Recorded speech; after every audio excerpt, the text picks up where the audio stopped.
Diferente.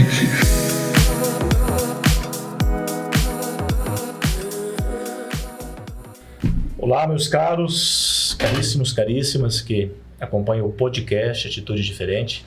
Mais uma vez, muito bem-vindo, muito bem-vinda.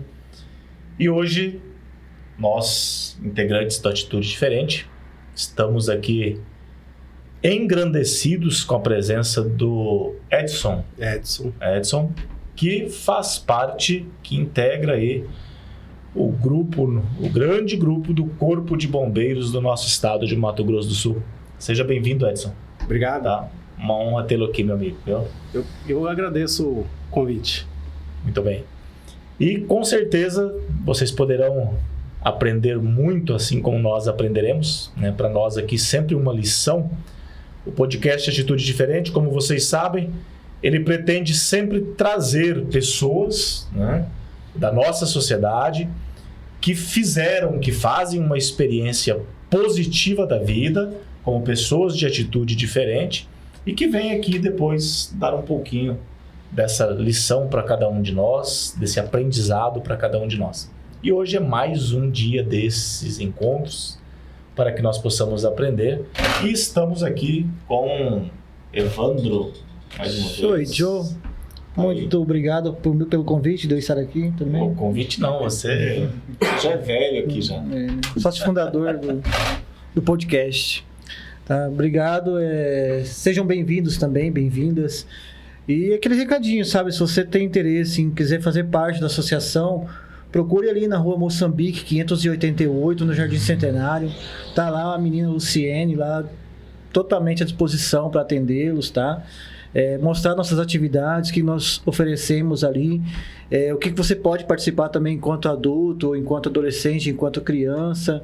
Então, assim, até mesmo a capoeira. Você adulto quer fazer uma capoeira lá, participa lá também, sabe? Que tem uma escola de futebol também maravilhosa, com professores maravilhosos, sabe? Professores de ponta.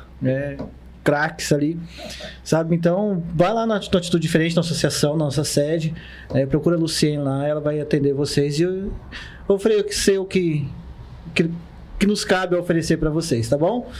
E sejam muito bem-vindos e quero também agradecer também a presença do Leandro, que está aqui hoje. Grande Leandro. Seja bem-vindo mais uma vez, de novo. O Adriano, que não está aqui presente hoje por conta do trabalho, o bicho mexe com avião lá no aeroporto, então hoje não pôde estar aqui. Mas ele se faz presente também porque ele faz parte dessa estrutura aqui.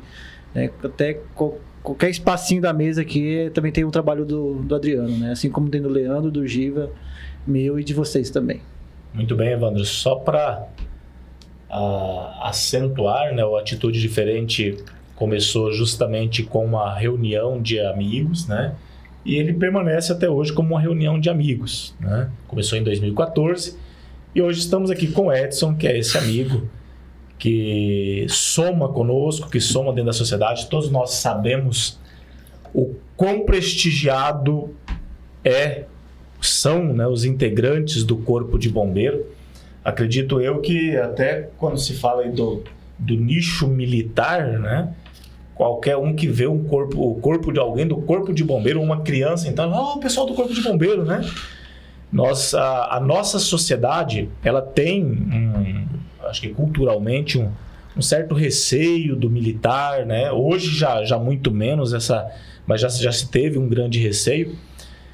Mas do Corpo de Bombeiro não, né? Tanto assim que ninguém fala o bombeiro militar, né, Edson? Normalmente o bombeiro lá, né? Então é um grupo, né, que a sociedade nutre um grande carinho, e daí a nossa grande alegria em receber o Edson hoje aqui. Reitero os nossos agradecimentos, Edson, e gostaria que você se apresentasse então para aqueles que nos acompanham dizendo, primeiro, um pouco sobre você, né? Você é casado, tem filhos, né? Há quanto tempo você é integrante do Corpo de Bombeiros? Ok, meu nome é Edson Alves da Silva, faço parte da nobre corporação, né? Há 25 para 26 anos, agora estou indo para 26 anos de serviço. Eu já era militar antes, né? Já tinha servido 4 anos ao Exército Brasileiro e ainda jovem tive essa oportunidade de ingressar através do concurso público que eu prestei em 1996, o mesmo ano que eu saí do Exército, né? Que eu dei baixa do Exército, que é o nome dado para quem sai das fileiras. Eu fiz o concurso no mesmo ano e ingressei em 1998 na corporação, ao qual estou até hoje. Iniciei ali, sou da base, né? Fui convidado, né? Agradecer imensamente. E é uma satisfação estar participando aqui da Atitude Diferente. O Evandro, né? Que é meu amigo, irmão desde criança aí, que a gente é conhecido, da região do Centenário, Aerorancho, Buracão ali. Eu sou o fruto do Buracão, ali que é um local de esporte, né? Um campinho de futebol. Já quebrou muita perna ali. Já ficou conhecido ali no Aerorancho. Já ficou muito longe do pé ali. Já. Ali que tudo começou. Chutei muito toco ali, que eu jogava era descalço. Não tinha chuteira, não tinha um calçado, não. Ali, os primórdios então ali. Ali foi o começo. Eu sou, Givanildo, aquele menino que estudou 2 turmas na mesma sala de aula, que é o anexo da Igreja Católica lá do Jardim Centenário. Nossa, da guia. Da guia. Eu sou da época que tinha só a pinguela lá. Não sou muito velho não, pessoal. É que a evolução Graças a Deus, é rápida. A evolução é muito rápida. Talvez eu tive muitas experiências fortes muito cedo, muito jovem, muito criança ainda, né? Quando criança, que eu trabalho desde que eu me lembro, desde 9 anos de idade, né? Fiz alguma atividade de trabalho fora da minha casa e estou até hoje aí trabalhando. A nossa geração era muito comum, Edson, eu ao menos, né, que você também tem experimentado aí, eu vendia gelim, vendia picolé, fazia jardinagem lá com o Denilson no Jardim Centenário. Inclusive o Basílio tinha uma sorveteria, nós vendíamos picolé para o Basílio. É uma geração que começava a trabalhar cedo, né? E o Edinho, eu conheço o Edinho, eu não lembro da minha começo da adolescência e infância ali sem o Edinho. Eu fui amigo das irmãs dele primeiro, tal, né? Acho que mais da Raquel, de início, depois aí que eu conheci o Edinho e tal. E aí depois veio a Berê também, a participar um tempo da minha vida também, uma menina que eu aprendi a amar, respeitar. Então assim, eu já amo a família dele também. E a questão de ser irmão, a minha mãe tem o Edinho, né? Eu não sei nem falar Edson, né? Não sei nem falar Edson, é Edinho. Exatamente. A minha mãe tem o Edinho como filho. Entendeu? Exatamente. É muito próximo. Muito próximo. E eu fico feliz demais, assim, eu não sei falar Edson, é Edinho. Tranquilo, Evandro, fica à vontade. Eu também não sabe falar Evandro, ele só me chama de Evandro também. Tá tudo bem também me chamar de Evandro, não tem problema nenhum. Não, e agora que você falou, né, da minha irmã, já tá garantido. Pode falar aí tranquilo que não vai ter problema. Você já passou da fase, Já. Se aproximar dos irmãos. Já. Eu sou frouxo até hoje, rapaz. Eu tenho muito carinho pelo Edinho, pela família dele também, né? Legal. Lá do começo mesmo. Do começo né, mesmo. Do começo. A gente conviveu, né? Ele é bem próximo, assim, ele frequenta muito a casa do meu irmão, né? Eu sei do carinho que você tem pela minha mãe também, pelo amor. Eu sei do amor que nós temos por você, principalmente a minha mãe também. Obrigado. Né? E eu fico feliz demais de você estar aqui, né? Quem que não conhece a Teca também na região? Um pouquinho, né? E o Edinho, ele começou ali no Aerorancho, né, Edinho? Aerorancho. Sua base ali também é do Aerorancho. Aerorancho. Eu vim aqui da região do Guarandi, né? Assim como o Givanildo falou de gelinho, foi um dos primeiros trabalhos que eu fiz. Minha vontade, Givanildo, era conseguir locar um carrinho de picolé, mas eu não conseguia porque eu era muito pequeno, muito novo, e o dono da sorveteria não confiava. Tinha que ter identidade, eu nem tinha identidade. Então eu só conseguia caixa de gelinho. Comecei vendendo gelinho, já engraxei sapatos também da rua, já fiz bastante atividade aí. Mas o meu pai, né? Eu sou de uma família de bastante irmãos, eu sou em 14 irmãos, filho de nordestinos, né? Pernambucanos, meu pai e minha mãe pernambucanos, já vê o que sai no sangue, né? Então, com certeza, sempre dividindo tudo, muita humildade, né? Muito simplicidade em tudo. E meu pai sempre deu a ênfase, tem que estudar. Tem que estudar. Ele nunca aceitou faltar aula lá em casa. tinha que ser, ia ser punido, Bom, certeza. Que visão à frente do tempo, Com né? certeza. Meu pai era incrível. Para a época dele, então é muitas coisas, mas tem que resumir para a gente não ficar muito maçante, né? Vim dessa família aí de bastante irmãos, já aprendi a dividir dentro de casa tudo com meus irmãos e respeitar também, né? Meus pais, os irmãos mais velhos, todas essas questões que a sociedade precisa até hoje, né? Você vê que cada vez está mais carente dessas questões do respeito que, ao meu ver, está muito deficiente. Cada vez que passa o tempo, eu vejo que está se perdendo, né? E na minha casa, meu pai não aceitava esse tipo de coisa. Ele sempre passou para os filhos, né? Essa atitude de respeito para com as pessoas, para com os mais velhos, para com os irmãos. Então, para com os estudos, sempre ele deu esse bom direcionamento assim para nós. E o bairro que a gente morava ali, o Evandro, não tinha um colégio. Não existia.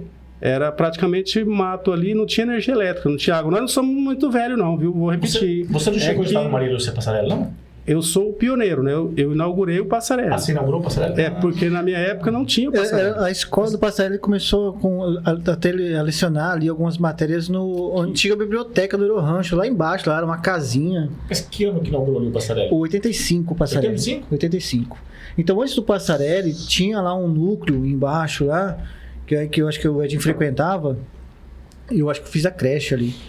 Então começou a escola ali, lá perto já do... assim, ali tinha um anexo, a escola, salvo engano, era o Scampini, que é a escola da Copa Vila 2, ela tinha que é o Zélia Quevedo, que é no Iraci Coelho. Então, eles tinham um anexo, que era na Igreja Católica, quem estudava de 3ª a 4ª série. Quem estudava do pré à 2ª série... era lá nessa escolinha de baixo, que era uma casinha humilde de madeira, que era o colégio. Era 2 salas de aula para 1ª, 2ª, 3ª série. Aliás, pré, 1ª e 2ª série. 3ª e 4ª série era na igreja, que era o anexo também de um colégio, mas era uma igreja, sala, tudo muito improvisado. Tinha 3 períodos, que como não existia energia elétrica, e evidentemente não ia ter aula à noite para crianças. Então, era um período matutino, intermediário e vespertino. Ele tinha 3 períodos. E a sala de aula que eu estudei, como eu já entrei na 3ª série, eu já entrei lá no anexo da igreja. Eu não estudei lá embaixo, nesse colégio, lá é até a 2ª série. E lá nesse anexo, era uma professora para 2 turmas, que era 3ª série e 4ª série. A professora fazia um risco na lousa, passava a tarefa para a 3ª série, e depois ela passava a tarefa para a 4ª série. E aí que quando fez o Iraci Coelho, eu fui estudar no Iraci Coelho, que é a escola Zélia Quevedo. Estudei a 4ª série no Zélia, e logo depois inauguraram o Passarela, e eu estudei a 5ª série até terminar o ensino médio, fiz ciências contabilidade, técnico contábil à época, né? Formei o segundo grau, o antigo 2º grau, né? Que hoje é o ensino médio. Eu fiz científico também, que tinha na época, só que lá não tinha, lá só tinha o técnico contábil. O científico era os estaduais e o municipal era a contabilidade. Exatamente. Nós somos meio contemporâneos. Eu sou de 79, você é de como? 2. 72? 7 anos. Então eu já formei ali no Passarela o ensino médio, eu estudei desde 5ª série a ensino médio, a sua turma, formei em 95. A sua turma ali do ensino médio, 2º grau, né? Era uma turma assim que era bastante conhecida no bairro, né? Assim, na região. Exato. Era o Edinho, a Gorete, quem mais que tinha? A Gorete da igreja? Gorete da igreja. A mãe daquele casal que cantava na igreja? A mãe do casal que cantava na igreja, casal. A Gorete era da igreja e ela cantava também, né? Ah, sei lá. Eu lembro da Gorete mais catequista minha, assim. O nome não eu conheço a Gorete. Não, conheço a Gorete, cara. A Gorete não tem como. E é isso mesmo, o Antônio, que a gente de saúde estudou ali com a gente. Então, o Abimael, o Abimael. O povo do Edivan, que é guarda municipal hoje. O Judinei, que hoje é PRF. O BR. Estudou ali com a gente. Saiu uma safra boa ali. Muito bom. Pra ver que quando os pais ensinam os filhos a trabalhar, não dá erro. Não dá erro. Só constrói mesmo. Então, assim, eu lembro muito. Eu lembro de você estudando à noite lá, aquela turma toda. Meu caro, e essa vocação aí para ser do Corpo de Bombeiros, como que ela surgiu? Você viu alguém? Tinha já uma referência na família? Ela surgiu desse propósito aí mesmo de, eu preciso estudar, porque... Como que surgiu essa ideia de fazer parte do Corpo de Bombeiros? Joanildo, eu acredito que a vida, ela segue por processos paralelos. Mas todos os processos, eles estão em paralelo, mas eles levam ao mesmo direcionamento. No sentido de estudar. Entendeu? Quando eu era criança, o Evandro falou só um pouco, eu era bastante bagunceiro. Deu um pouco de problema. E quando eu cheguei na fase da adolescência, ao invés de se perder, não, eu me conscientizei, não, sou homem já, me considerava homem. Eu tenho que estudar mais, porque eu já perdi, por mudar de bairro, porque não tem essa precariedade de colégio, todas essas coisas, eu acabei perdendo 1 ou 2 anos ali. Então eu já entendi que eu tinha que estudar, então eu já estava muito ativo e ligado nisso. Quando eu fui para o Exército, eu estudei. Eu servi 4 anos no Exército e estudei os 4 anos. Eu entrei no Exército estudando o ensino fundamental e saí com o ensino médio completo. Tirei minha habilitação lá, minha primeira habilitação CNH, e fiz meu primeiro curso de informática à época, em 1993, que era o MS-DOS, The Basic 1, 2, 3... Lotus não existia mouse. Eu fiz curso era também tudo no teclado, tudo nos control. A tela preta ainda com as letras verdes. Exatamente. Eu fiz curso também, meu Deus.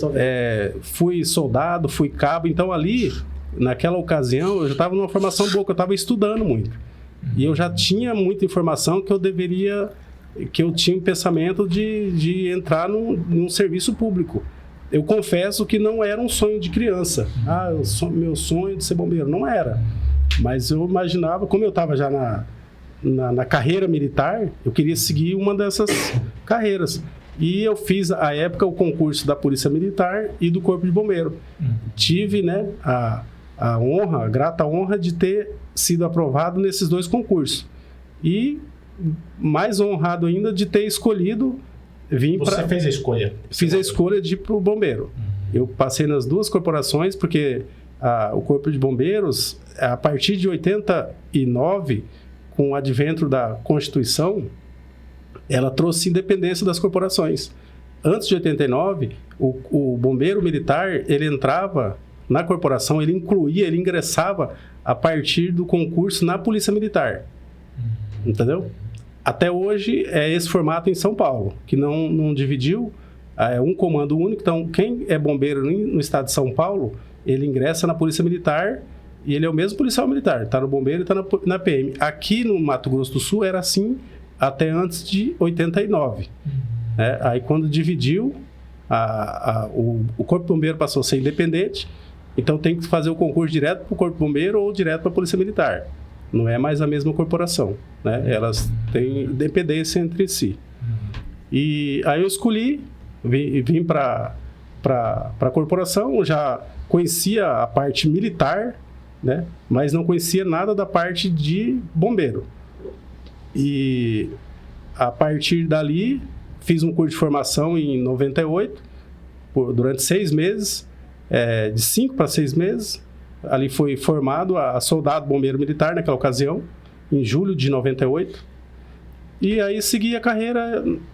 Foi natural para mim, porque eu já era militar, Então, sim, confesso que tive uns conflitos, porque eu imaginava, vou pro bombeiro, vou apagar fogo, Aí chega lá, não é bem assim. A carreira do bombeiro militar é uma carreira de estado e ela é bem abrangente. É bastante estudo. A formação atual é a mesma, a carga horária é a mesma da minha época, 1.200 horas para ser um soldado, e é a média do Brasil isso.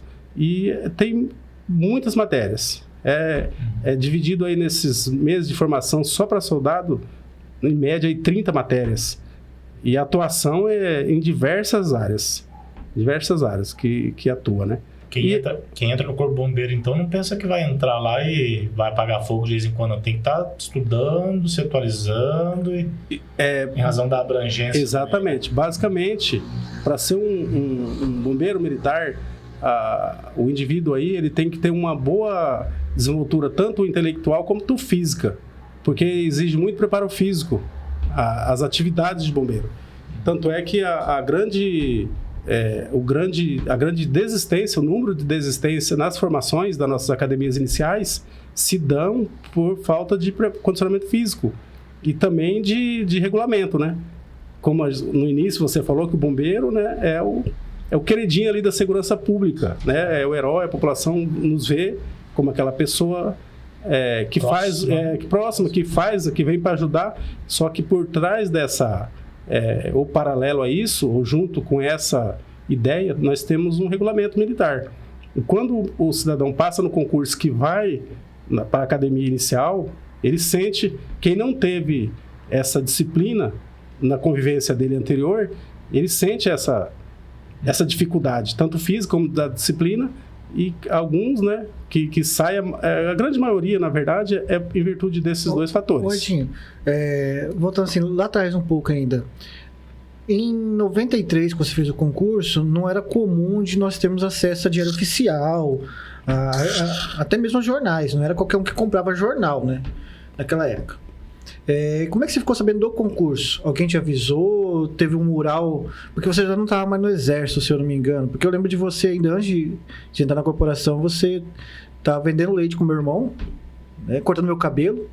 Né? Então, para mim, você entrou depois que você já não estava mais no exército. Como é que você ficou sabendo do concurso? Exatamente. É que a minha... Ótimo cabeleireiro também, viu? Chamava a atitude da cabeleirizada. Que nem eu falei, né? Não que nós não somos muito velhos, né, Ivan? Mas que a evolução é muito rápida. No período que eu saí do exército, em fevereiro de 96, até a inclusão em março de 98, que foram 2 anos, eu fiz outras coisas, né? Eu trabalhei de mototáxi. É verdade, eu fiz o curso de cabeleireiro. Foi um curso até, Evandro, um projeto do Estado, que era lá no antigo... Lá pra frente do SEM, lá tem um complexo de cursos ali. Na época chamava CIDEM, hoje tem outro nome lá. Seleta, virou Seleta. Ah, tá, aqui em cima, aqui perto do Amazonas ali. Isso. Nossa, eu dava longe, enfim. Eu fiz um curso à noite lá. Eu trabalhava de dia, fiz o curso à noite, que eu tinha um projeto de ter um salão e tal. Acabei não indo muito adiante com esse projeto, mas eu fiz essa formação, né? Fiz um curso também de mototáxi, que eu trabalhei também nessa área. Trabalhei de frentista, em 2 anos eu... Lembro de frentista. Eu também tive aquela lanchonete, não sei se você lembra. Lembro, lá no Centenário. Uma vez, eu até contar um fato, eu sempre tenho medo, eu tenho fobia de barata, né? E teve um dia... Fobia. Sabia não. Osso do céu. Ele tava comigo, é barato. Ô, meu amigo. Você achou que você um cabo machante? Não, só mais sou frouxo. Aí, cara, eu lembro da barata, começou umas 3 ou 4 baratas começou a voar dentro de casa. Cara, pra onde que eu fui? Falei assim, Edinho, deixa eu ficar aqui com você aqui na lanchonete, filho. A noite inteira, não vou pra casa não. Lá em casa tem umas baratas lá. Não, Wando, fica aí. Aí o Edinho fez um lanche pra nós e tal. Eu fiquei ajudando ele lá, servi lá o pessoal na lanchonete. Mas eu lembro dessa lanchonete. Então, nesses 2 anos eu tive essa diversidade aí de sempre... na verdade, Givanildo Evandro, eu nunca aceitei de trabalhar para receber um salário mínimo. Então, eu sempre quis fazer alguma coisa que me desse um retorno mínimo, que eu pudesse me atender minimamente nas minhas necessidades. Eu vejo que o salário mínimo não faz isso. Por isso que eu sempre tive fazendo alguma coisa no sentido de empreender, né? E sempre estudando, buscando alguma coisa.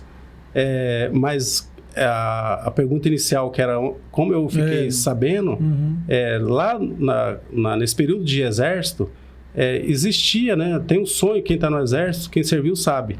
E quem tem interesse de continuar na carreira, de fazer um concurso para ser sargento do exército, para ser oficial do exército, para seguir a carreira.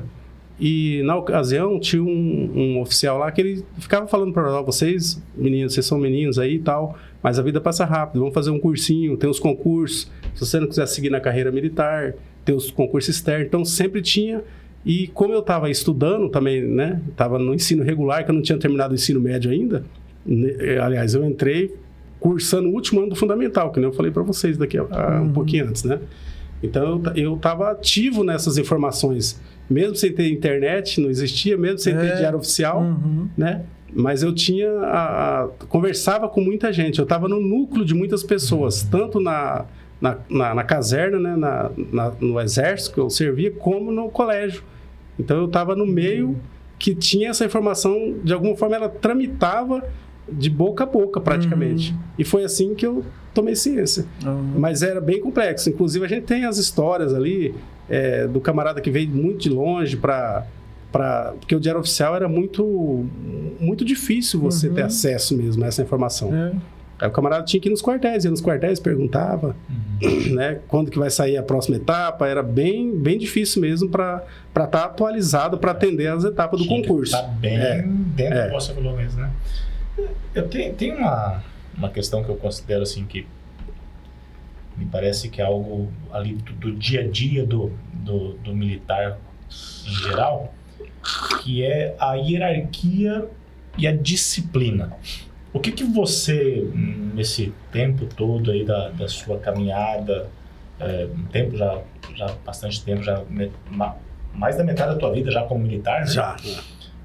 Como que você avalia esses dois conceitos aí, hierarquia e disciplina, na sua vida e também, vamos supor, para a sociedade?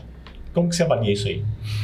Então, a importância disso. Eu quero dizer para você o que não sei se eu me expressei bem, mas eu gostaria que você pudesse, para mim e também para aqueles que nos acompanham, falar um pouco. Quando fala em hierarquia, quais são os conceitos que você tem a respeito? Quando fala em disciplina, quais são os conceitos, o que você pensa a respeito? Que é de benéfico para você e para a sociedade também. Então, para mim, eu vejo que é muito simples e natural eu responder isso para você, porque a minha vida inteira, ela é regida, ela é guiada pela hierarquia e pela disciplina. Como eu tinha dito também no início aqui, falando lá da minha família, eu já nasci, né, na hierarquia e na disciplina. Eu sou o 9, eu sou o filho 9 do meu pai, né? Entre 14 eu sou o 9, então eu já nasci numa hierarquia de ser o 9. Eu tinha que respeitar a todos, mas principalmente os mais velhos, eu sabia que eu tinha que respeitar ainda mais. E a disciplina, ela tá junto, né? Ela tá bem intrínseca ali. Eu entendo, né, que a hierarquia e a disciplina está intrínseca em tudo que a gente vai fazer. Se eu não tiver disciplina para fazer qualquer ação, a coisa mais simples, se eu não tiver disciplina, eu entendo que o resultado final, ele não vai sair perfeito. O que seria perfeito? No tempo que você planejou, da forma que você planejou, esse resultado você vai conquistar quando você consegue esse equilíbrio, né, de canalizar a disciplina, principalmente no que você está fazendo.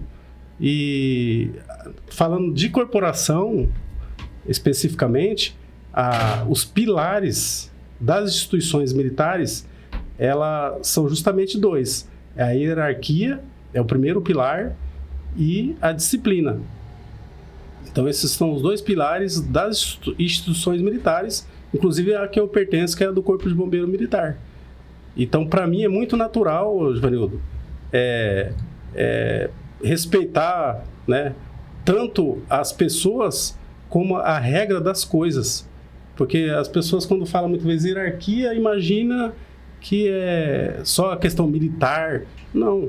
A hierarquia, ela existe em todos os fatores. Como eu falei para você que eu acredito em processos paralelos, se você for fazer uma analogia, por exemplo, no trânsito, não existe a hierarquia dos veículos maiores sobre respeitar os menores, os condutores de automotores respeitar os pedestres. Então, a hierarquia e a disciplina, ela está em todos os setores, tudo que a gente vai fazer. Uma receita de refeição simples, vai fazer uma receita de alimento. Se você não respeitar, né? Se você não usar ali a disciplina de colocar os ingredientes dentro do que está pedindo, se pediu ali 400 gramas de tal ingrediente, tantos ml de tal ingrediente, se você não fizer daquele formato, você não vai ter o resultado que você está buscando, você vai achar outra coisa, você vai fazer outra coisa, mas não aquilo que você se propôs a fazer. Então, eu vejo que a vida, para mim, é muito natural isso daí. Entendeu? Eu nunca senti esse peso, porque tem pessoas que não se adequam a muito. Eles têm uma visão diferente de vida e eu respeito, né, a visão de cada um. Mas a minha visão é em tudo que eu faço, tanto na vida militar, na vida civil, no meu trabalho, em tudo que eu estou fazendo. Aqui eu estou aqui num papo, né? Num bate-papo descontraído, numa atitude diferente, mas eu tenho que estar aqui obedecendo a hierarquia, né? De um condutor desse bate-papo, e tem que manter a disciplina e o respeito, né? Sim. Porque você imagina se aqui mesmo, nessa coisa simples, você está fazendo uma fala, eu vou ficar fazendo um barulho, mexendo. Então, a hierarquia e a disciplina, ela está em todos os processos. Só que as pessoas participam disso, mas elas não percebem. Muito bem.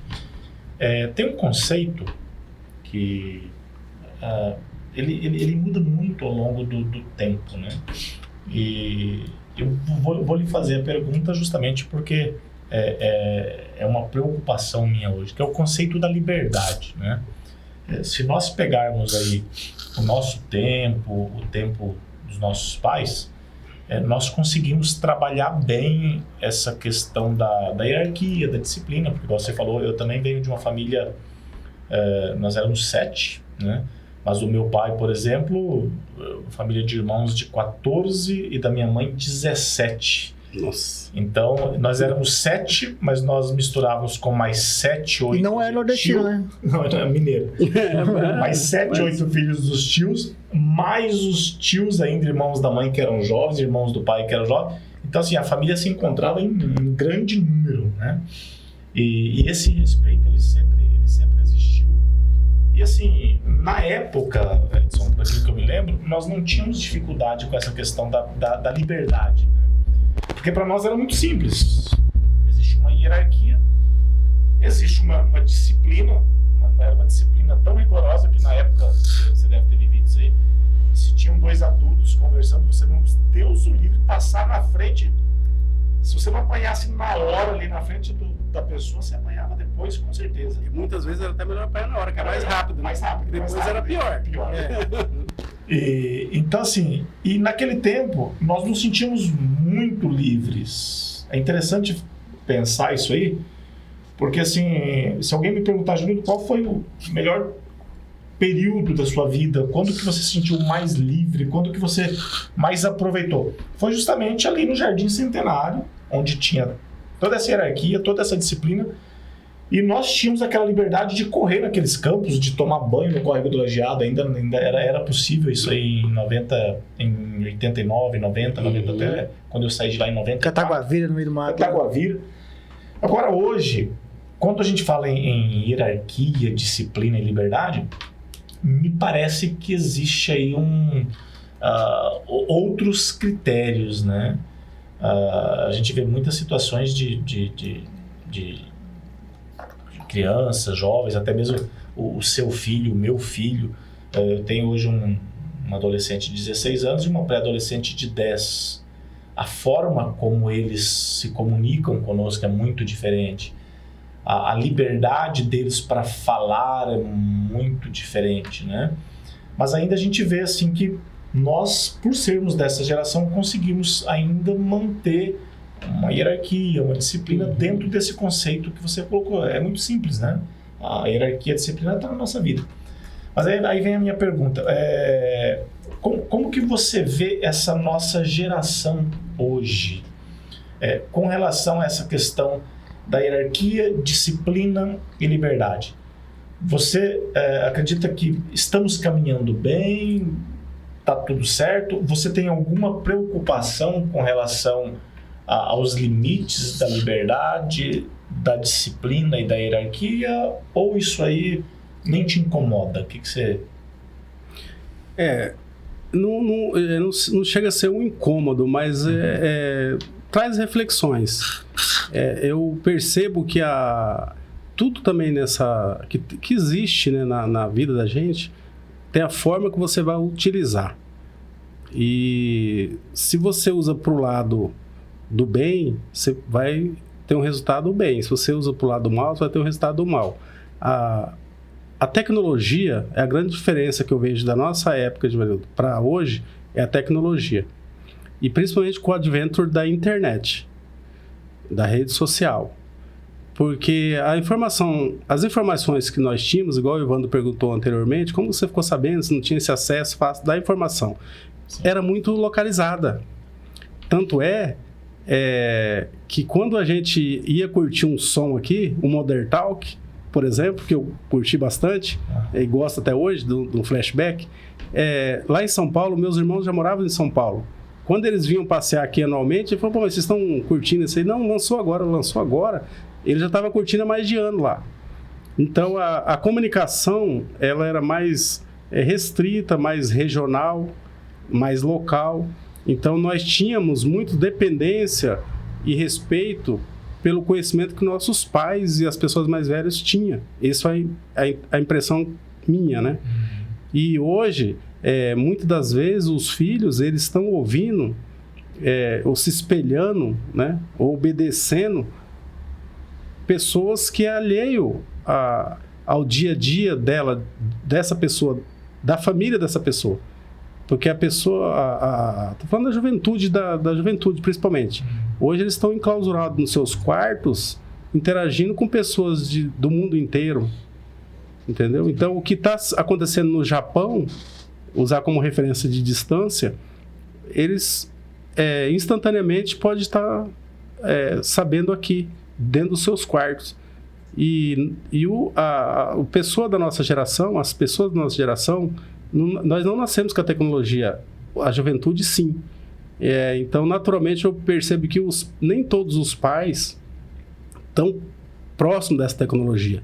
Então, o que aconteceu é um distanciamento, que a geração mais velha, né, ela ficou alheia à tecnologia e a geração mais jovem, que é da época da tecnologia, eles estão bem inseridos e eles conseguiram achar assim, meu pai não sabe ligar o celular, meu pai não sabe abrir um aplicativo, né? Meu pai não sabe baixar um filme. Então ele começou a não ver mais os pais como aquele mulher e homem de sabedoria, né? O pai, a mãe, o irmão mais velho, e chega até a achar que eles estão à frente dos pais, e é onde que se perde, porque eles não sabem, né? Não sabem o que fazem. Você já ouviu isso em algum lugar? Mas é isso que é a minha intuição, assim, a minha impressão, porque eu vejo que é tanta bobagem que eles fazem, falam e que acreditam. Falta de experiência. Por falta de experiência, entendeu? Pensa que sabe.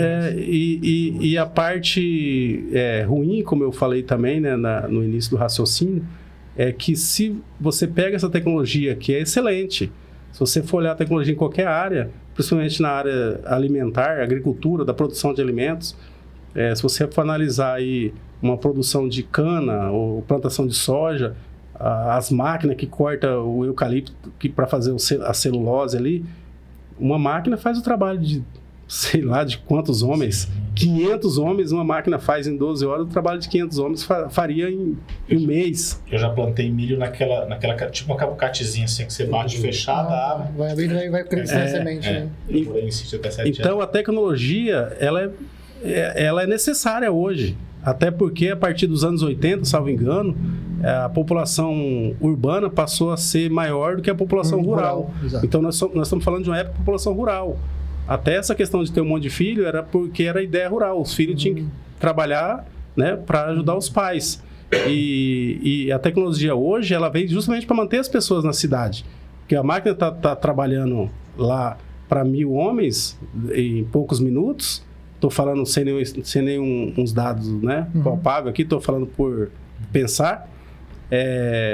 Ela é necessária, porque nas casas de hoje, você não tem uma horta, você não tem uma galinha no quintal, é proibido, né? Tem a vigilância sanitária, mercado, né? Tudo é mercado, e quem alimenta o mercado é a tecnologia. Sim.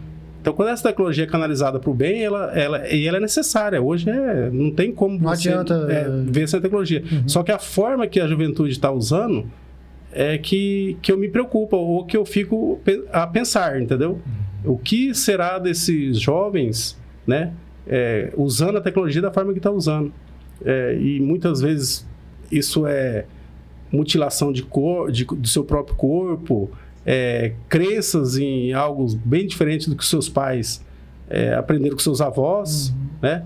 Eles vieram mudar, eles mudaram o trilho, eles mudaram o rumo a partir de outras culturas, de outras pessoas que eles estão ouvindo nos seus quartos, principalmente. Isso também, assim, Edinho, isso também, assim, só para reflexão mesmo, também não é um pouco culpa nossa também, de nós pais, de chegar cansado, em vez de se preocupar com o filho como é que tá na escola, o filho, né, o que você tá acessando, filho, como é que tá a sua vida? A gente quer chegar em casa, quer descansar, quer deitar no sofá e esquecer do resto. E ainda bem que o filho tá lá no quarto, lá tá entretido no celular. Isso também não é um pouco culpa nossa também, dos pais que foram criados com os outros pais mais rígidos, de querer, sei lá, ter um tempo para eles também e deixar o filho ir crescendo por si só. Então, Evandro, eu não usaria a palavra culpa, né? Não, eu também acho que um pouco pejorativo a culpa, né? Mas é mais para reflexão mesmo. Mas eu acredito que os pais têm uma participação. Eu acho que a participação é mais cabível. Ele tem uma participação né, nesse contexto, com certeza, eu acredito nisso. Porque os nossos pais também, Evandro, chegava cansado, não dava ideia pra gente. Igual o Givanildo falou, você passava entre dois adultos, você levava um pé do ouvido.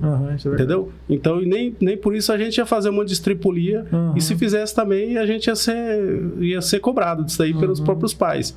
Então, eu vejo também que essa questão dos filhos é basicamente aquilo que eu falei mesmo, que eles estão acreditando mais em pessoas alheio a toda essa cultura, essa continuidade familiar, e estão olhando, obedecendo menos a essas pessoas e mais pessoas que não tem nada a ver com eles. Mas assim, eu também, eu sou pai de 3, né? Você sabe, o Giovanni também sabe e tal.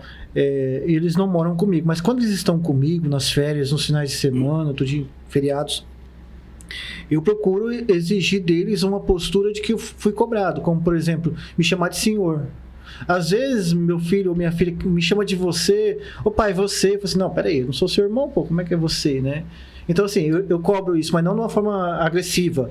Me chama de você, a próxima vez que me chamar de senhor. Se você me chamar de você de novo, eu vou te bater. Não é assim também, entendeu? Eu falo assim, não, me chama de senhor, porque eu sou mais velho que você. Então, eu vou explicando, né? Eu não deixo algumas coisas saírem de um controle também. Mas, assim, eu tô falando experiência minha, enquanto pai. Os outros pais vão criando, vão deixando, né? Vão ser mais relapsos com algumas atitudes dos filhos. Mas eu procuro sempre manter isso daí, sabe? Filho, não, olha, me trata desse jeito. A sua avó, né, é pedir benção. Pra mim também é pedir benção, e beijo no rosto, abraço. Só que assim, né, tá, tudo bem se o pai não exige que peça benção, se o pai ou a mãe não exige que chama de senhor ou de senhora. Eu não vou interferir nisso, não vou aqui também achar que está errado ou que está certo. Eu estou falando assim, a minha experiência. Enquanto pai, eu também tento regrar algumas coisas da forma que eu fui criado. Então, como a gente pensa igual, da mesma época, né? Essa parte aí que você está falando, nada mais é que você está mantendo, você está alimentando a hierarquia e a disciplina, entendeu? Quando o filho pede a bênção, né? Pede para o pai abençoar ele, ou a mãe, ou o tio, ou quem, o vô, ele tá sendo disciplinado e está seguindo uma hierarquia, né? Ele está pedindo a bênção para a pessoa que é hierarquicamente superior, isso, familiar, hierarquia familiar. Eu também passei isso para minhas filhas, né? Não sei se o resultado foi como... aliás, eu sei que o resultado não foi como eu esperava, mas dentro da geração deles, eles estão até à frente dos que eu percebo aí. Mas qual que é o grande conflito? Também que a gente está falando de conflito de gerações, né? Que a época tão próxima aí, qualquer lugar que você fosse, você tinha que chamar as pessoas por esse tratamento, né? Exatamente. Qualquer pessoa se eu fosse... Até hoje eu também sou assim se ainda. eu fosse ao mercado... Se eu estivesse na sala de aula, se eu estivesse num passeio público, se eu estivesse dentro de um transporte coletivo, eu tinha que tratar as pessoas, e as pessoas que eu nem conhecia cobrava isso. Se eu conversasse com uma pessoa que eu nunca vi na minha vida, e se eu chamasse um senhor de você, ele ia falar, me respeita, menino, guri, eu sou moleque, eu sou senhor. Entendeu? Sou mais velho que você. Exatamente. Hoje os adolescentes me chamam de senhor, eu fico, meu Deus do céu, eu tô velho. Então, hoje o que acontece? Quando a gente passa para os nossos filhos, né? Que, igual o Evandro falou, eu passei isso para minhas filhas também, né? Quando passa isso para eles, eles até acatam dentro de casa, mas aí quando eles saem na própria sala de aula, chamar o professor de senhor, o professor de senhora, ela fala, não, a senhora está no céu. Então, eles ficam totalmente alheio, o tratamento deles fica alheio em relação ao que ele tem dentro de casa. Então, isso que eu vejo é a grande dificuldade de você dar essa continuidade, né? Mas eu, particularmente, fiz isso com meus filhos, acho que isso é o correto, eu vejo que isso tem bons frutos, né? Porque quando você não priva essa hierarquia familiar, que aceita chamar aí de meu, sei lá, de qualquer coisa aí, o filho ele põe numa igualdade. E essa igualdade... É uma coisa que eu sempre também... Assim, essa igualdade você não consegue mais trazer a sua visão. E acaba eles não aceitando mais. Porque ele vê você como igual. Se você é igual a ele... exatamente. Acabou a hierarquia, não constrói mais nada. Meu caro, você chegou aqui com alguns apetrechos, né? Nós temos aqui sobre a mesa alguns deles. Assim, dentro de um linguajar leigo, podemos dizer que é o boné, o capacete e uma blusa ali. Você pode apresentar para aqueles que nos acompanham qual que é a importância desses apetrechos para o bombeiro? Exatamente. Começando aqui pelo parte do meu fardamento, que é esse boné, como você mencionou, para nós ele é conhecido como gorro. Muita gente pensa que gorro é do Papai Noel, né? É o gorro. No meio militar, é o gorro com pala, é uma parte do fardamento que é usado nas fardas mais simples nossas, que é de combate, que é o do dia a dia do trabalho, para atendimento de ocorrências, usa esse componente do fardamento, que é o chamado gorro, né? Que sempre a gente usa em local descoberto, fora de edificações, você está sempre com esse é o componente do nosso uniforme. Tem uma bandeira do Mato Grosso do Sul, numa lateral. Quando tem, esse aqui você falou pro dia a dia, quando tem algum evento que envolve autoridades e tal, aí não usa o boné, não? Não, o gorro. Não usa. Não usa o gorro. É porque tem o nosso regulamento, o regulamento de uniforme, ele tem N uniformes. Aleatoriamente, deve ter mais de 20 composição de fardas. Nossa. O nosso regulamento ele é bem extenso. Então, ele tem a farda para período de festividade, para período de trabalho, para período de trabalhos administrativos, para solenidade mais requintada, vamos dizer assim, né? Mas, por exemplo, tem uma ocorrência lá, sei lá, eu não sei, tá? Mas vamos supor, toca sirene quando tem uma ocorrência mesmo, que nem aparece nos filmes, nas séries. Você tá lá sentado lá, tomando seu tererézinho, não sei se toma tereré no quartel, mas tá lá, tá relaxado, de repente toca sirene e sai correndo. Você sabe que você tem que pegar o boné, ou tem que pegar o capacete, tem que pegar tudo, tem que, sei lá, já fica tudo armazenado dentro do caminhão também? Como é que é? Exatamente. Como tudo chega na hierarquia da disciplina, nós já estamos disciplinados, doutrinados quando você está no serviço. Geralmente as nossas escalas, na minha corporação, são de 24 horas de serviço, que a gente fala carinhosamente as 24 horas, mas no mínimo 26 horas cada serviço nosso. E tem uma particularidade aí de escala de 12 horas também, principalmente na nossa central de atendimento, que é o CIOPS, né, que atende as chamadas 93, ali é 12 horas a escala. Nessa do operacional, que é o conhecido nos quartéis, que atende as ocorrências, de salvamento, incêndio, em geral, o militar já fica com a composição do fardamento ali mínima, né? E quando vem a ocorrência, é acionado por uma sirene, os quartéis toca a sirene mesmo. Sirene, tá. E cada tipo de ocorrência é um tipo de brado, que o brado é o toque que a gente fala, né? Tá. Bradou a ocorrência, deu o toque da ocorrência. Então, cada tipo de ocorrência é um toque. Então, os militares já têm na formação, já aprende qual toque de qual viatura que você estiver escalado. Você pode estar na viatura de resgate, pode estar na viatura de incêndio, de certo toque, assim, opa, é o meu, já sei. Exatamente, o militar está escalado na escada Magiros, ele tem um toque. Escada o quê? Escada Magiros. É uma... Aquela escada que sobe do caminhão? Exatamente, para atender ocorrências de altitude elevada. A nossa escada hoje é 30 metros. Então, ela atende aí edificação 10 andares, ela chega lá, entendeu? Então ela é usada em incêndios para fazer o salvamento das pessoas, principalmente que está impedido de descer pelas escadas, enfim. E também ela combate incêndio, porque vai uma mangueira acoplada, ela é bem uma escada bem moderna, foi adquirida recentemente do estado. Por enquanto temos uma só, mas tem uma no estado escada. ou em Campo Grande? No estado. No estado. E só em Campo Grande. Então, o militar está o bombeiro, né? Ele está ali na escada, ele tem um toque, um sinal que é tocado para ele, né? Uma campainha, uma sirene, e ele sabe que é ele.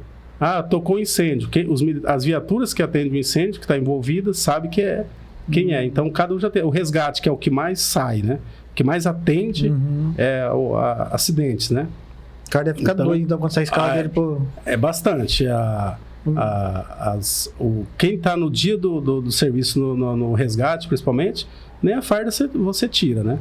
Se tiver ali na hora da sua refeição, você larga na hora. Parou, atende. Porque para nós, a gente tem o bombeiro, ele é uma filosofia de vida, né? O militar, em geral, é uma filosofia. Não tem como você explicar o que é a partir do momento que você é acionado. E acionado, Evandro, não é só pela sirene. O que aciona o bombeiro é a ocorrência. É o militar em geral, mas o bombeiro, estou falando do bombeiro específico, o que aciona o bombeiro para atender uma ocorrência é a ocorrência. Então, essa ocorrência eu posso estar no trânsito, no dia a dia. Quantas vezes eu deixei minhas filhas dentro do carro, ou desce da moto, quando eu estou de moto, espera, e elas já até sabem. E, pai, ocorrência, você vai atender. Paro na minha horário de folga, atendo, porque para nós, nosso lema, o lema do Corpo de Bombeiros é vidas alheias e riquezas a salvar. Então, nós cuidamos da vida alheia, como é o lema, e a riqueza das pessoas, que eu nem conheço, nunca vi, mas a hora que ela surge, meu foco é integralmente naquela situação que eu estou atendendo. Então, isso aí a gente tem como filosofia de vida, né?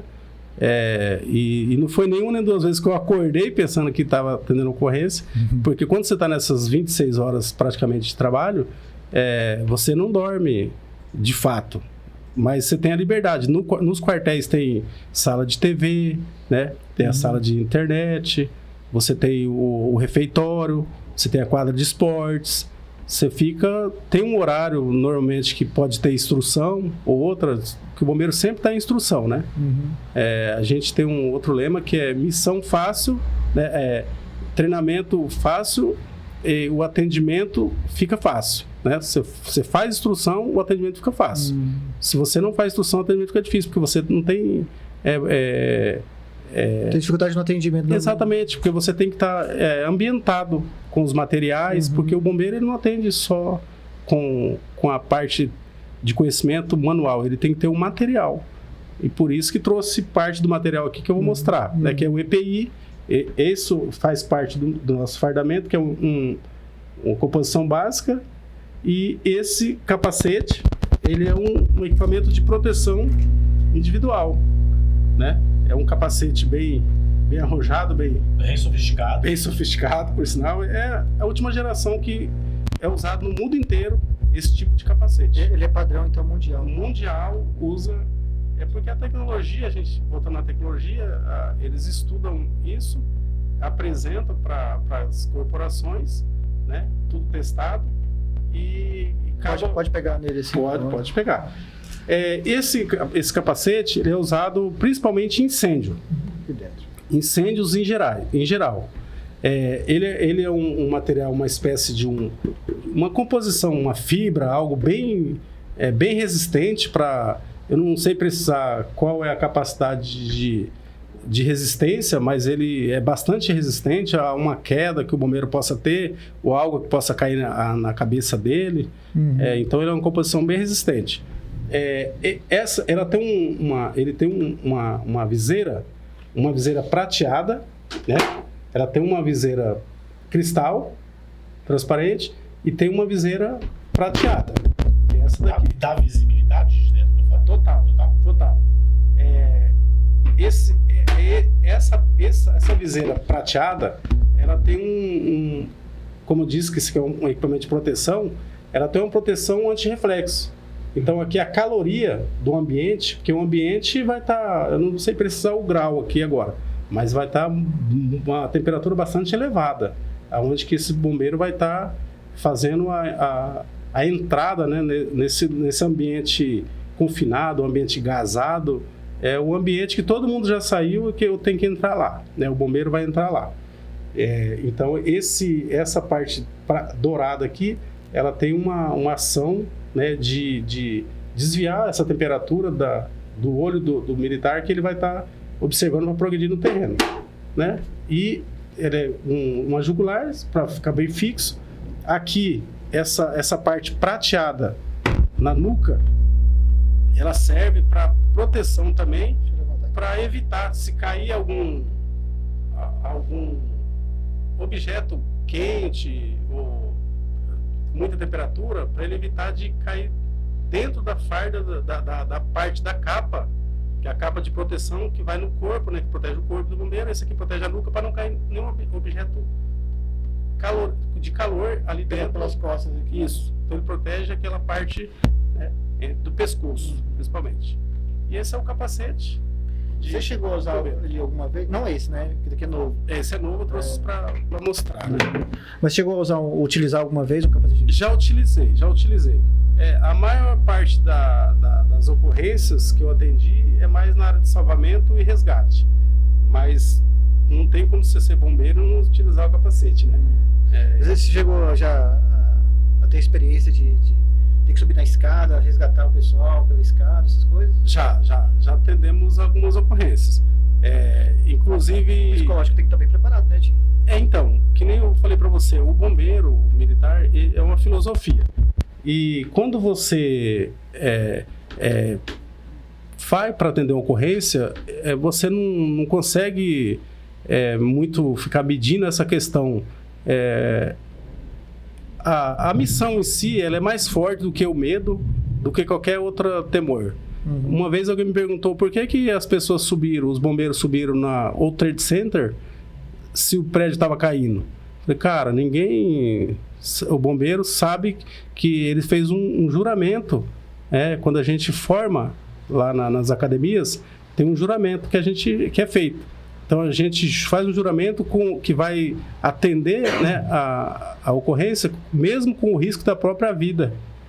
Então a gente corre esse risco, mas você não tem certeza. Uhum. Então se você não tem certeza, você tem que ir lá para tirar as pessoas que estão te pedindo socorro.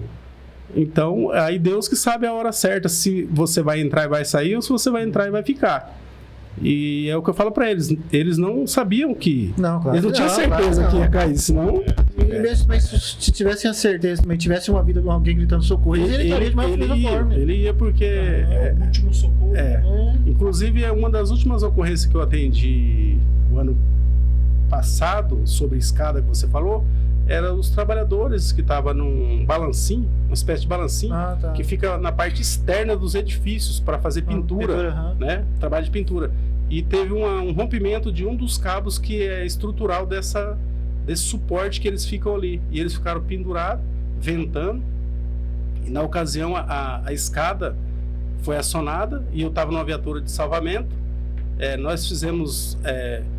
uma via, que a gente fala, uma via de resgate, que é com as cordas, tem todos os equipamentos. Nós fizemos uma via, o primeiro bombeiro fez o resgate com a corda, né, no rapel. Isso que eu ia falar, com rapel, nas técnicas de rapel, de salvamento, com a vítima acoplada. E a segunda, enquanto ele desceu na primeira via, eu já estava me preparando para descer para fazer o resgate da segunda vítima, né? Mas aí a escada conseguiram... A gente fala arvorar, que é fixar ela tudo, a sapata, ela tem umas sapatas, porque é um equipamento bem sensível. Então, para fixar ela no ambiente, tem que ser um ambiente bem particular, ele tem bastante particularidades, então não pode ter muita diferença de terreno, tem que ter um terreno bem firme. Então, lá naquele local tinha muitos carros estacionados, tinha fio de energia. Então, até preparar essa escada, nós já fizemos resgatamos a primeira pessoa que estava lá solicitando socorro, e a segunda pessoa, antes de eu descer, que seria o segundo socorrista, aí a escada, né, Magiros foi arvorada, que é, né, estender ela, e foi socorrida outra vítima, né, outro profissional lá de pintura na escada. Então é comum isso. Usa muito, em Campo Grande tem muito, não com a escada, não tem muito, porque as normas hoje técnicas que são cobradas de todas as edificações, ela exige rotas de fuga, saída de emergência, porta corta-fogo, Treinamento dos funcionários. as marcações de placa de saída, iluminação de emergência. Todos esses fatores, eles contribuíram para diminuir muito a questão das mortes por asfixia ou por incêndio mesmo, né, por temperatura ali, das pessoas que estão dentro das edificações que são acometidas por incêndios. Porque hoje eles conseguem sair, um exemplo hipotético, se o incêndio está acontecendo no 5º andar de uma edificação de 10 ou mais, quem estiver acima, antes dos anos 70, quem tivesse acima dessa edificação, ela não conseguia descer naquele andar que estava Foi o famoso caso do edifício Joelma. Joelma e depois o Andraus, que eles que foram os revolucionários das normas técnicas do Brasil. Dessas tragédias. Exatamente.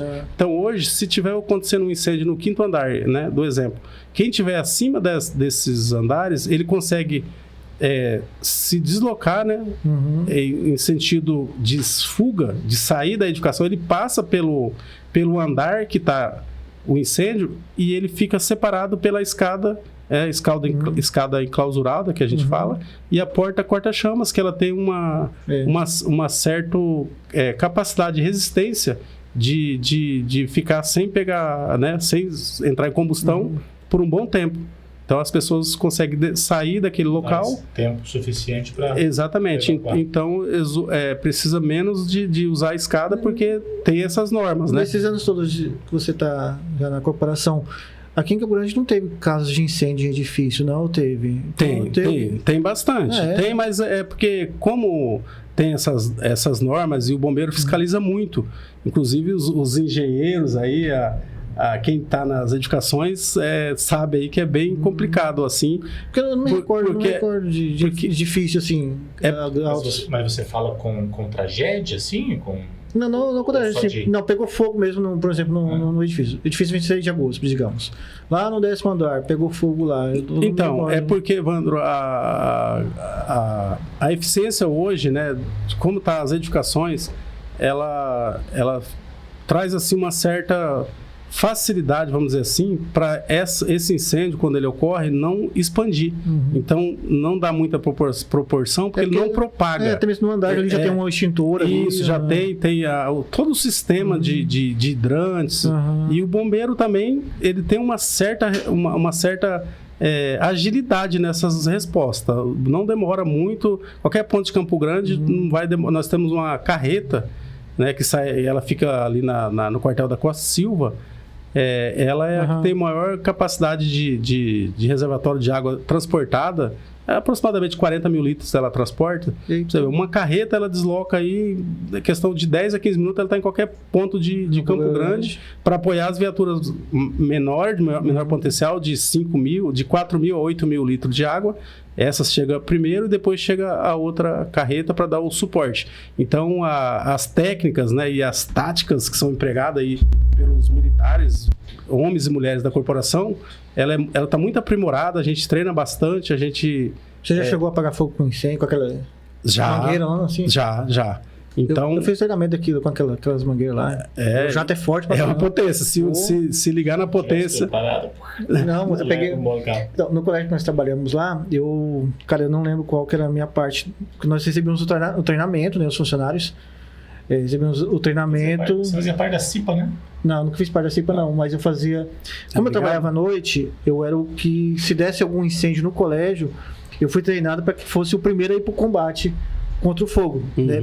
Abrir o princípio de incêndio. Princípio de incêndio. Pegar o hidrante lá, tal, abrir, agilizar a mangueira e meter água no fogo, né? Então eu tive treinamento com essa mangueira, cara. E a primeira vez que eu peguei, eu fui para trás e já joguei ela para cima. No que jogar ela para cima, caiu um monte de água na gente. Virou uma piscina no colégio lá. Mas recentemente, Evandro, respondendo a sua pergunta, tivemos uma vítima fatal aqui naquelas torres em frente ao shopping. Só para você ter ideia que o local é uma edificação bem localizada aqui na região de Campo Grande. Tivemos um óbito ali. E principalmente a pessoa que inalou a fumaça, que foi por asfixia, ela foi por falta do tato que os moradores, né, daquele condomínio, o que eles faziam com a porta. Porque a porta corta-fogo, ela tem um mecanismo que toda vez que você passa por ela fecha. E ela abre para os dois lados, que é justamente para evitar o pânico, né? Você pode entrar, você bate, ela vai abrir. Sempre ela vai abrir para fora, aliás. Ela abre para fora, que é o sentido de quem está descendo, saindo da edificação. Então ela abre e fecha. Ela tem já o mecanismo de dobradiças para ela permanecer sempre fechada. Porque se tiver um incêndio naquele local, a fumaça ela vai sempre subir, né? Ela vai no sentido de baixo para cima, pelo peso, toda essa questão da desenvoltura aí da fumaça mesmo, né? Com relação ao ar, oxigênio, o monóxido de carbono, toda essa questão tem o peso. Então a fumaça, enfim, mais densa, ela vai subir. E o ambiente que tiver gasado, que é gasado é a fumaça, ele vai se enchendo como se fosse um balão. Ele vai se enchendo, se enchendo. Se ele tiver um lugar para sair, ele vai sair. Ou uma janela, uma porta, algo de ventilação. Se a pessoa que mora nesses condomínios, edifícios, eles vão lá e abrem essa porta e calça ela com vasos de planta. Deixa aberto ali. E se tiver um sinistro, esses gases eles vão entrar para a parte comum, onde que as pessoas tinham que estar saindo. O local, a rota de fuga, né? A parte de saída das pessoas vai estar gasada, vai estar com a fumaça, porque alguém deixou a porta travada com qualquer objeto aí que traga essa contenção que não deixa a porta voltar para o local de segurança. E na ocasião tivemos essa fatalidade, faleceu uma pessoa lá, que morava naquele condomínio, o que teve até uma resposta da corporação. Na ocasião foi feito várias palestras, né?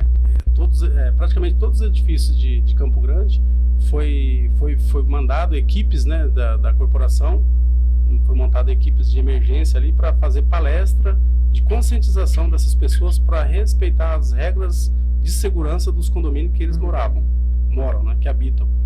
Então, mas o combate, assim, nessa ocasião foi feito, né, foi contido só naquele andar lá, e no máximo atingiu um andar de cima, porque o fogo, a massa de calor, ela vai estourar os vidros desse local que estiver tendo esse sinistro e sai pela janela, e a janela ele conduz, o fogo conduz para cima, né? E ele vai atingir no máximo outro apartamento, um ou dois apartamentos, e aí, como nas edificações de prédios, né? Não vai ter um material combustível de muita intensidade, que possa favorecer a permanência, né, desse fogo, desses objetos que está queimando ali. Então, quando o bombeiro chega, ele vai fazer o trabalho de extinção desse incêndio, e se tiver alguma vítima, alguma coisa, vai ser feito a retirada, o salvamento ali. E nessa ocasião tivemos uma fatalidade aí uns anos atrás. Não sei precisar qual ano, mas é comum ter princípio de incêndio. E geralmente ele se dá por uma panela que esqueceu o fogão ligado e ele queimou ali até a panela, queimou o fogão. Um equipamento, né, elétrico, acontece muito, chapinhas, né, de cabelo, um ferro elétrico que esquece ligado na tomada. Agora mesmo eu não sei se está acontecendo, mas acontecia muito aqui em Campo Grande, o pessoal que fazia bife na chapa. Se queimar com aquilo lá, entendeu? Metia o álcool ali embaixo da chapa. Acidente. Acidente. Aí pegava fogo na pessoa, no local, tudinho. Sim, ainda existe, porque esse tipo de churrasqueira, né? Vamos falar assim, dessa chapa, ele é alimentado por etanol, e o etanol, a combustão dele, a chama ali, ela é muito transparente. Então, no visual, geralmente a pessoa está tomando uma cervejinha, né, curtindo um churrasquinho. Quando ele acha que o fogo está muito pouco, ele vai aumentar esse fogo. Então, como se aumenta o fogo, colocando mais combustível.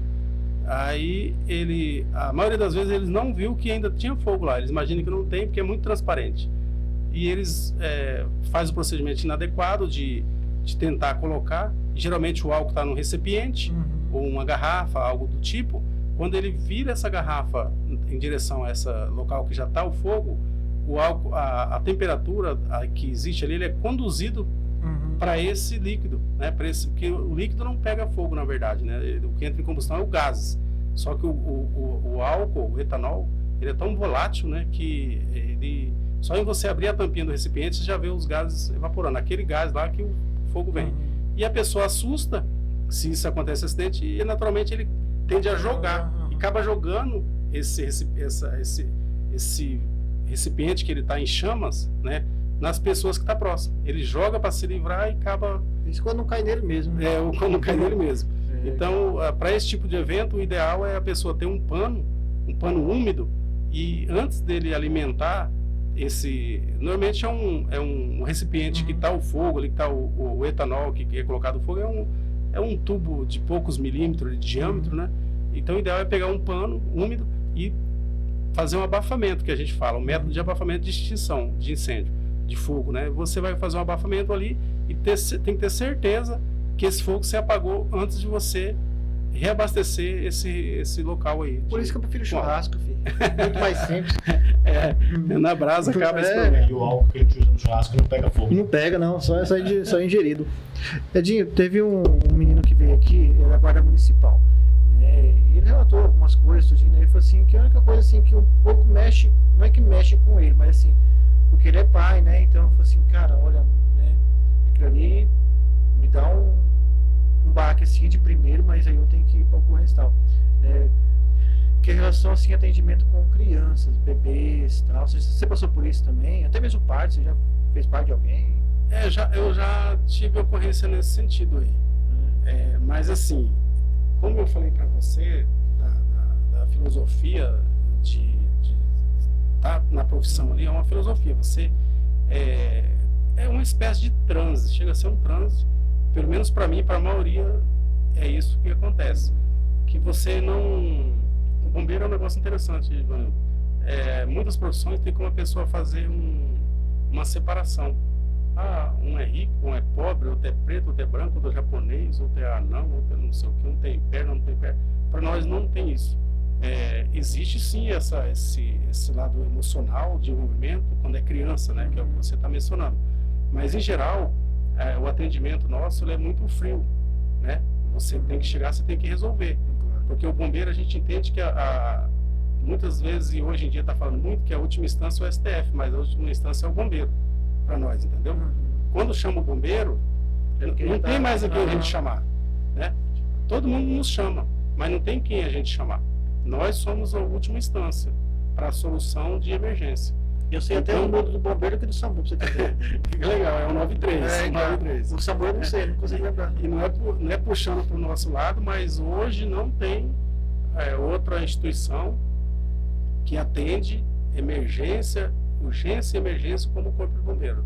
De comprometimento não existe, entendeu? Lá eu tenho certeza, porque eu faço parte dessa corporação há mais de 2 décadas e meia, né? E ali realmente você larga o seu prato, o seu marmitex que você está comendo para atender a ocorrência. Você, se estiver lavando escova de dente, você joga a sua escova e vai atender a ocorrência. Se você estiver deitado, você vai levantar. Se você, o que estiver fazendo, no dia que você está de serviço, você está comprometido 100%. E na sua folga também você está comprometido. Então isso aí eu não tenho dúvida que 193 é a melhor... É a melhor solução aí do serviço público nesse sentido aí. Então, Evandro, quando chega lá, eu não tenho diferença se for um andarilho de rua que está sendo atendido, se for uma pessoa da alta classe, né, da alta classe da sociedade, se ele está em cima de uma bicicleta, ou se ele está a pé, ou se ele está dentro de um carro que vale 500 mil, 200 mil reais, para nós não faz diferença alguma, porque a gente está ligado na vida. É claro que, como eu falei, que o nosso lema é vidas alheias e riquezas. Nós treinamos bastante para salvar as vidas e preservar os bens das pessoas. Então, o incêndio é um desses fatores. A gente não vai chegar num ambiente, numa residência, numa empresa e abrir o jato d'água e jogar água na fumaça, que não vai resolver. o jato d'água tem que ser jogado lá onde está tendo um incêndio. Na fonte ali. Na né? fonte. Então, quando você faz todo esse treinamento de progressão no ambiente, e não vai vocês pensar que tem alguma visibilidade, não. A visibilidade é bem baixa dos ambientes. Você vai estar entrando num ambiente desconhecido, você não sabe onde que é a porta de entrada ou a porta de saída, e de pouca visibilidade. Semelhante aos resgates, que também é outra área que a gente faz, só que essa área é mais complexa. Infelizmente não é para salvar pessoas, e sim para preservar a memória, né? Que é o resgate do rio. E o final, né, das pessoas que perderam suas vidas por afogamento. Os mergulhadores, eles mergulham sem visibilidade de 10 centímetros, praticamente a maioria dos rios. É no tato. E o combatente do incêndio é a mesma coisa. Você entra num ambiente desconhecido, assim como o mergulhador, né? Você não sabe onde que é a porta de entrada nem de saída, e nem as dificuldades que existem ali. Você vai na hora desenrolar tudo isso daí. E os nossos homens e mulheres estão treinados e capacitados para fazer isso daí.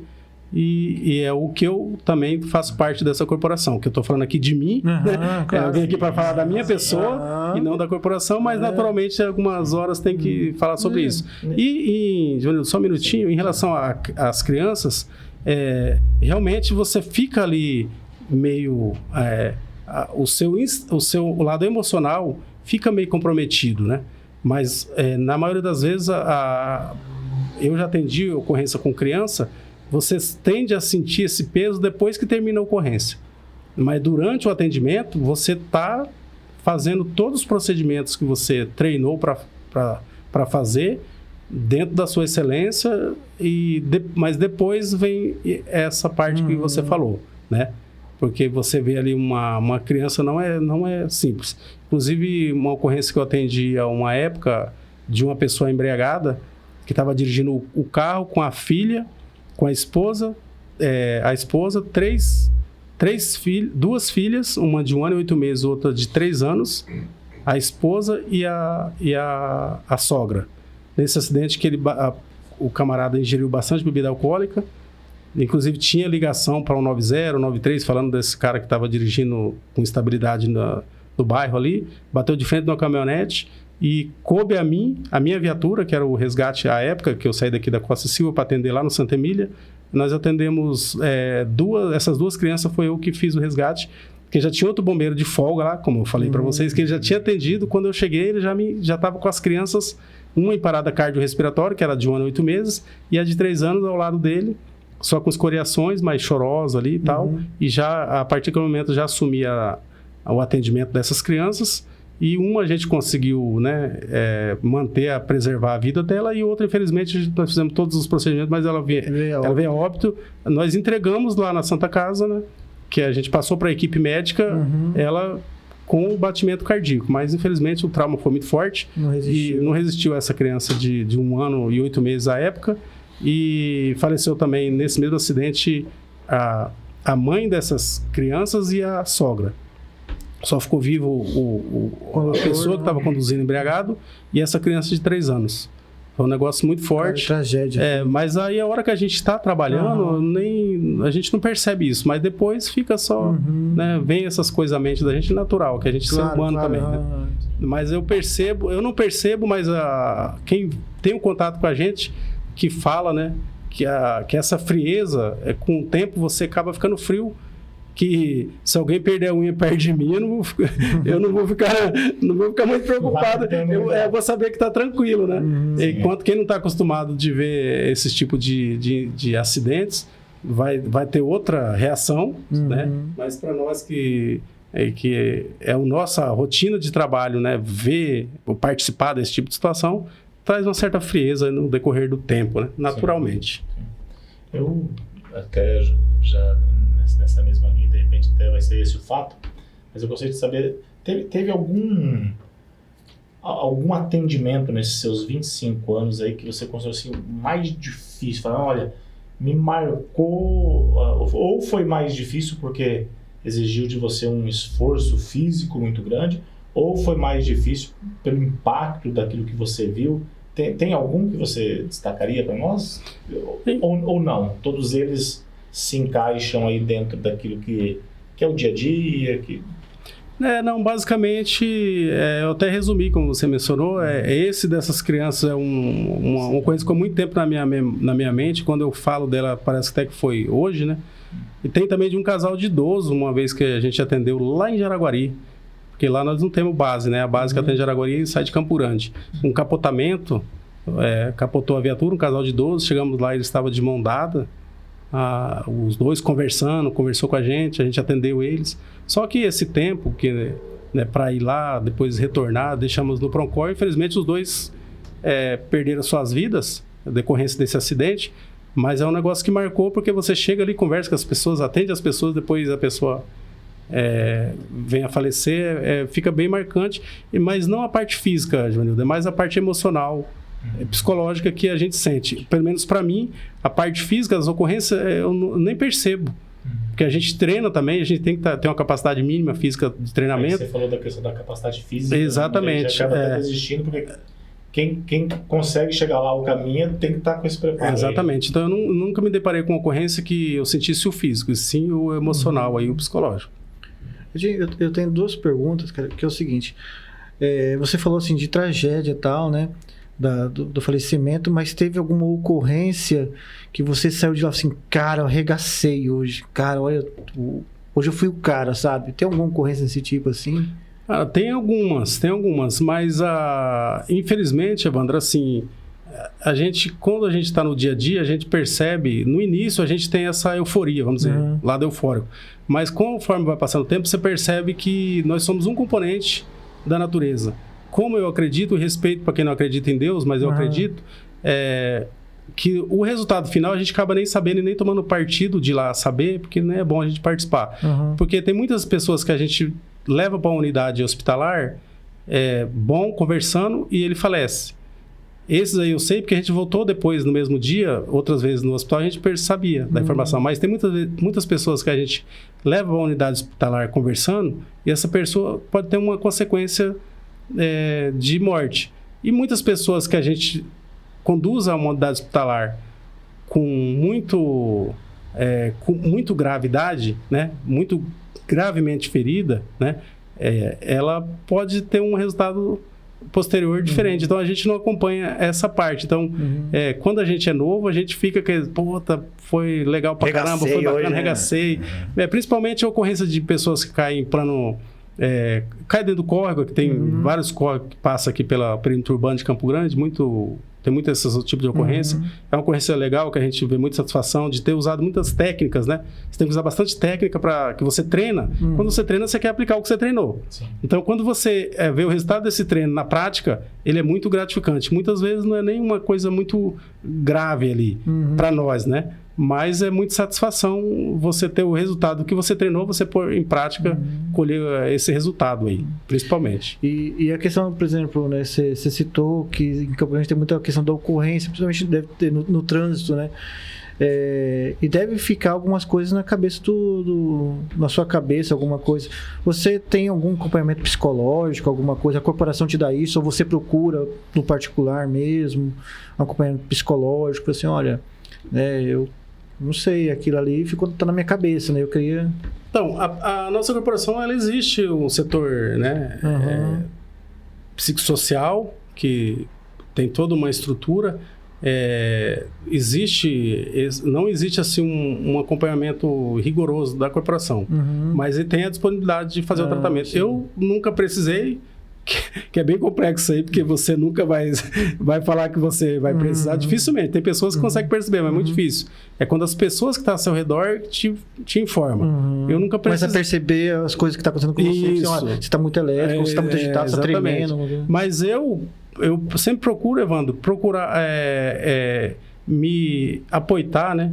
Eu busco coisas que eu, na minha folga, no meu horário de folga, que eu gosto de fazer, que me faz bem. Eu acredito que isso me traz uma estabilidade, um equilíbrio para viver legal aí em sociedade, para não misturar e nem trazer essa parte forte, né, do emocional que o meu trabalho, né, traz para mim, que eu procuro não repassar isso adiante, mas eu tenho a minha busca pessoal, né? Quer queira no esporte, quer seja Jogava no bola lazer. Não. Mas ele aconteceu com você, não sei se aconteceu a mesma gravidade, mas ele se aposentou também por causa do joelho. Parei de jogar o fute por causa do joelho. Tem 2 cirurgias de ligamento cruzado. A minha foi uma. Eu tenho 2 aqui no direito, no joelho direito, então deu uma... Mas não me atingiu a capacidade de estar correndo, de nadar, fazer atividade de bombeiro, mas eu preferi parar a parte de futebol. Você aposentou aos 30 anos. Me durei a chuteira. Edinho, você pode mostrar pra gente a jaqueta? Ah, sim. Eu trouxe aqui... Você pode levantar também. Essa é uma capa de proteção que eu uso, né? Essa capa eu uso juntamente com esse capacete, né? A combinação desse capacete. Uhum. Ela é um EPI também, considerado um equipamento de proteção individual, que ela traz uma... eu não sei precisar o material, né? Ela tem o nome aqui, né? Bem destacado aqui, até para a equipe perceber com quem que você vai falar, quem está ali trabalhando. E tem o logo da corporação. Ela traz aqui para mim, se eu preciso utilizar em ambiente de incêndio, isso aqui é para um ambiente de incêndio, um ambiente de muita temperatura, ela vai trazer uma proteção, né? Ela vai me dar mais uma possibilidade de eu entrar num ambiente de uma temperatura muito alta, que eu não conseguiria entrar se eu não tivesse com esse equipamento. Então, esse equipamento, ele me traz uma segurança, né? Uma proteção para eu adentrar a um ambiente, principalmente incêndio. Ele é térmico também, né? É térmico. Ele vai, eu não sei precisar também qual é a capacidade de temperatura. Aí tem a calça também dele? Não? Tem a calça e tem a bota Tem bota também. e o capacete. Então, o bombeiro, ele fica toda a parte do corpo dele, ele é protegido por um equipamento, né, um EPI desse, equipamento de proteção individual. Então, isso aqui ele permite você adentrar a um ambiente de alta temperatura e não se ferir, né, por questão de calor. Esse é a capa de proteção individual. Beleza. Só, não sei se tem uma pergunta, Joanildo? Não, satisfeito. Assim, não é tirando sarro, não é... É questão de leigo mesmo, sabe? Assim, é coisa de mito, não sei. Quando toca a sirene, vocês descem para aquele cano mesmo, escorregando no cano, ou desce na escada, ou fica tudo ali no pátio mesmo? Então, só para tirar um negócio da minha cabeça. Sim. A gente vê muito em filme, né? Então, por isso que eu tô perguntando. Parece que é uma coisa de mito, assim. Será que existe, será que não existe, né? Então, a corporação, o Corpo de Bombeiro Militar, ele é do Estado, né? Ele é estadual. Cada estado tem suas corporações, né? Que é subordinado ao governador, e tem um comandante-geral, é o governador, secretário de segurança, tem toda uma estrutura. A estrutura de edificação, que é os prédios, né, os quartéis, nós somos distribuídos em quartéis. Aqui, como é plano, né, muito plano, tem muito edificação plana, não precisa fazer os alojamentos na parte superior. Então, os alojamentos geralmente é térreo. Então, a viatura está no térreo, o alojamento é no térreo. Tem alguns quartéis que tem um alojamento superior, mas a corporação não usa no dia a dia das ocorrências aquela espécie de cano, né, para descer, porque ele, nos locais que tem, ele traz muito acidente com o bombeiro. Né, porque você vai sair de um alojamento, de um lugar de inércia para uma velocidade máxima e pular naquele cano, você pode machucar joelho, machucar mão, né? Então, acaba não sendo utilizado no Mato Grosso do Sul. Nós temos um quartel, que é o quartel do centro, quartel central, ali na 14, que ele tem aquilo ali para a gente fazer uma apresentação e tal.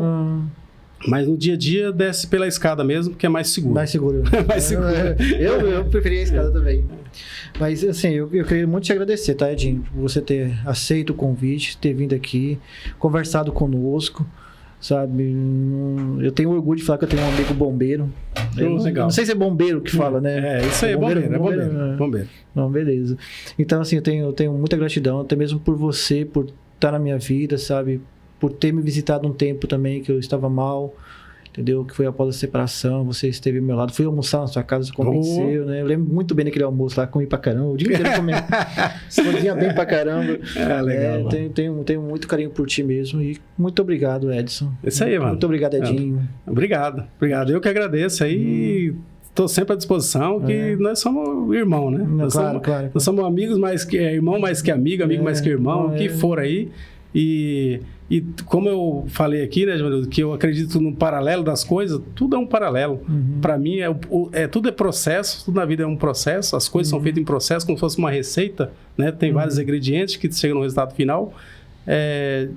A minha profissão, que já é de atender a população, né? Que é a Vidas Alheias Rica de Salvar, para mim, visitar um amigo parece que faz parte do meu trabalho e da minha vida. Tudo se confunde na mesma situação. A gente tem que se encontrar de novo, cara, tocar um violãozinho.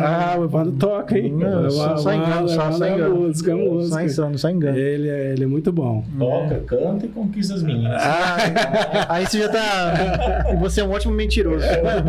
Quero também agradecer, Edson. Um prazer conhecê-lo hoje aqui nesse nosso encontro, né? Dizer que foi uma grande satisfação também conhecer um pouco mais aqui do trabalho do nosso Corpo de Bombeiros do estado de Mato Grosso do Sul. Sempre muito bom conhecer para sabermos aí como que é o dia a dia de um bombeiro, o que ele pensa, né? Como que ele constrói aí o próprio trabalho em benefício da sociedade, né? E dizer que é uma satisfação para o podcast Atitude Diferente receber assim alguém de tamanha valia, de tamanha importância para a nossa sociedade. E quero aqui também cumprimentar o nosso conhecido, para mim, amigo, né, o Anderson Ortega, que também faz parte aí da corporação. Subtenente Anderson. Isso, gente boa demais, né? Meu amigo aí de caminhada na faculdade e amigo para a vida também. Então, meu abraço, Anderson. E dizer às pessoas que nos acompanham que entre aí no nosso podcast, curte, comente, né? Até porque nós trouxemos aí esse presentão, né? Para nós, para quem vai acompanhar, com tantas informações, com tantas experiências bacanas, né? E pessoa de atitude diferente, de atitude reconhecida por nossa sociedade e que somente engrandeceu mesmo hoje esse nosso encontro. Muito obrigado, viu? Em nome também assim da associação, tá, Edinho, a gente quer te dar esse presentinho aqui para você. Legal. Olha, uma lembrança da atitude diferente. Nossa associação, tá, o nosso podcast. E as nossas portas estão abertas lá pro grupo, Edson, né? Corta cabelos, fazer uma parceria com a cabeleira. Ele me falou, depois eu vou comentar com vocês, mas assim, não vou falar aqui, né, na gravação. Mas o Edinho me comentou uma vez que ele gostaria de fazer um negócio, tal, desenvolvido com a sociedade. Aí eu vou convidá-lo ele após a gravação pra gente fazer alguma coisa juntos também. Legal. Né? Mas isso é um pequeno presentinho, cara. Me sinto muito lisonjeado mesmo de ter participado, agradecido, né? E mais esse presente que eu não esperava, gostei. Uma xícara, né? Muito bonita, ó. Aí quem não tem, vai continuar não tendo, eu tenho a minha aqui. Eu tenho atitude diferente, eu tô aqui. Tá bom. Agradecer mesmo, de coração, né, o trabalho de vocês aí, que estão... Acredito que vai levar isso para multidões aí, para muitas pessoas, espero.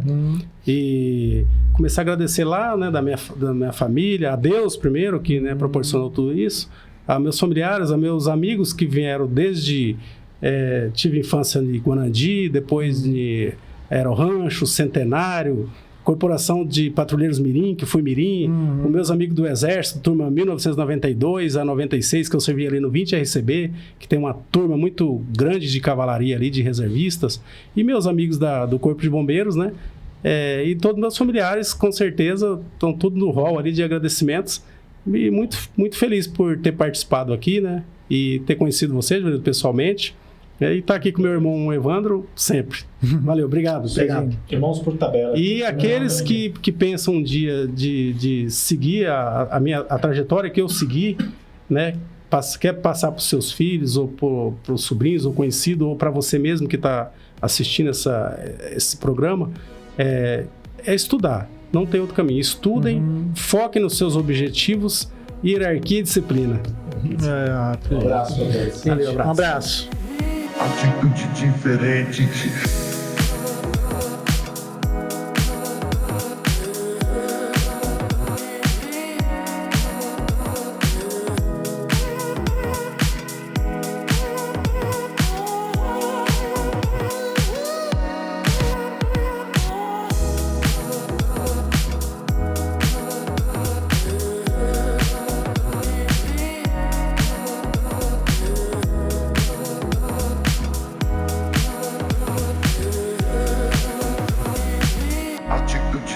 diferente.